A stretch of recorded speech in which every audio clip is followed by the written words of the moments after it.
Here's part 2 of Woom. So our main character, Angel, is sitting in the presence of Shyla. They begin the question.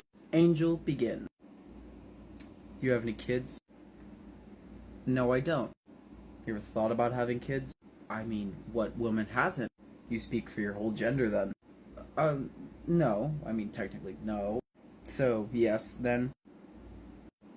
Why haven't you had kids at this point? Next question, please. Do you believe in ghosts? Is this a joke? I'm being serious. Do you believe in ghosts? Because this is hilarious if this is a joke. My mother died in this room. Angel felt a sense of strong relief getting that off his chest. His mother had died in this room. Oh, I'm so sorry. Well, I believe in the past at one point, I think I did see a ghost. So, yeah, I'd say I believe in ghosts. Do you? I'm not sure. I believe that pain lingers after we're gone. I might believe in the paranormal or the spiritual or the supernatural, but at this point I'm not sure. Okay, any more questions? Yeah, just one more. When you first walked in, how did this place make you feel?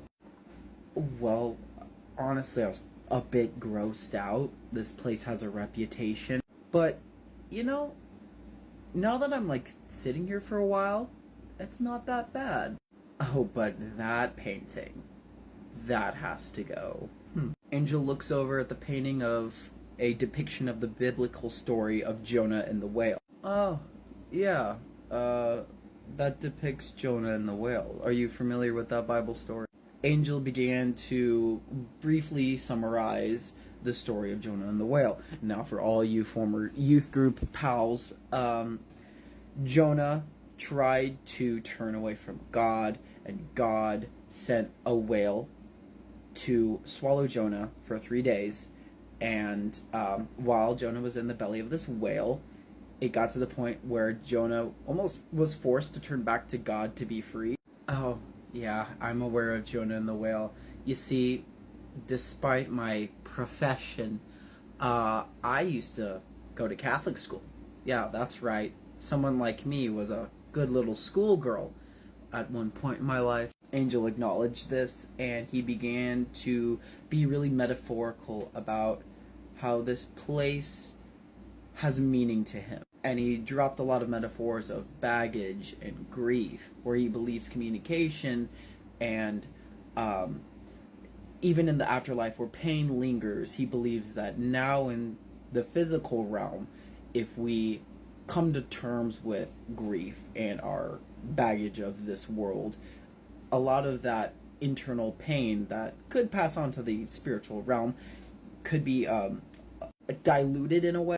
So, if I talk about it now, maybe it won't bother me later. Shyla told Angel, you know, this probably tops the weirdest date that I've ever been on. And trust me, I've been to a lot of clients, a lot of dates where, I played the role of mommy and I had to change poopy diapers and grown men and burp them like babies. So I've seen my fair share of stuff with dates, but this takes the cake as the weirdest. Really? That's fascinating. Yeah, sure. But it sounds like you have a lot of stories of this place. You come here often, yeah? Yeah, I'd say this is a safe space for me.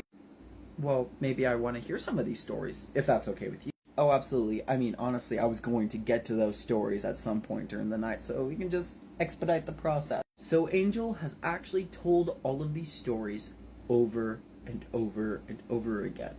This is a usual thing for him. He's recited these stories so much, he could tell them in his sleep. So he begins the story of Johnny and Jenny.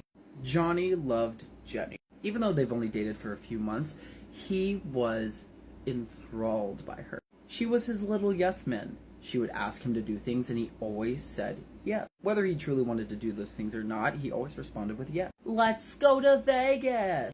Okay, yeah. Let's smoke heroin. Yeah, sure. He hated smoking the big eight. Every time he did it, it made him sick. But it became an often thing between them. They would smoke together, he'd get violently ill, but Jenny was just fine. She loved it. Until eventually, she started doing it solo and stopped asking Johnny to do it with her. He would come home and she'd be passed out on the bed, sucking her thumb and looking blissful. He hated it. He didn't want to do it anymore, but he couldn't say no to Jenny. After about a month of this, Johnny would go to work, he came home, repeat the cycle, she was doing it alone, and then he came home again. There was another man sitting on the bed with Jenny. He assumed immediately she was cheating, but it turns out Juicy was the drug dealer.